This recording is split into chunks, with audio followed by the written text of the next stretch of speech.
এখন পর্যন্ত আমরা আইসিসির কোনো রিপ্লাই পাইনি অফিসিয়ালি। আর ভার্বাল কথা বলে লাভ নেই। আর আমরা সিদ্ধান্ত নিয়েছি আমরা ইন্ডিয়ায় খেলতে যাব না আমাদের সিকিউরিটি রিজনে। কারণ এখানে আমাদের মিডিয়া, আমাদের সাপোর্টার্স, আমাদের অর্গানাইজার্স এবং তাদের ফ্যামিলি আছে। তাদের বড় একজন প্লেয়ারের সিকিউরিটি এত সমস্যা হলে এত লোকের সিকিউরিটি কীভাবে দিব আমরা? আর ওখানে যদি কোনো স্যাবোটাজ হয়ে যায় সেটা দায়িত্ব কারা নেবে?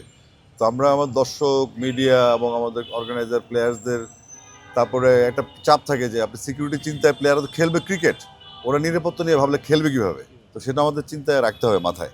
তো সেই হিসাব করে আমরা আপাতত ভার্বাল আলাপ যেটা সেটা হচ্ছে আপনার নিশ্চয় মনে আছে শ্রীলঙ্কায় অস্ট্রেলিয়া খেলতে যায়নি এক সময়, তারা ওয়াক ওভার দিয়ে এসেছিলো।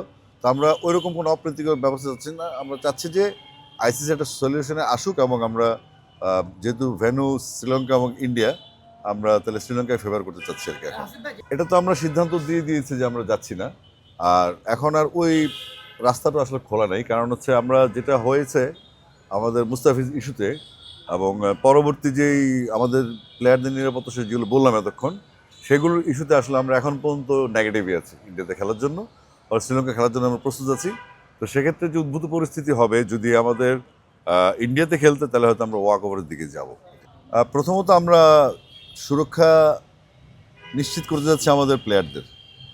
তো এটার সমাধান আগে হোক, আমাদের এই T20 ওয়ার্ল্ড কাপটা যাক এবং T20 ওয়ার্ল্ড কাপের সামনে কী সিদ্ধান্ত আসে, আমরা কী সিদ্ধান্ত নেই আমাদের টিম নিয়ে, সেটার উপর ডিপেন্ড করে আমরা আসলে ফিউচারটা ভাববো। আমরা এখন পর্যন্ত কোনো হোম অ্যান্ড সিরিজ বা কোনো ট্যুরের ব্যাপারে কোনো সিদ্ধান্ত আমরা নিইনি এবং কারো কোনো সিদ্ধান্ত আমরা পাইনি।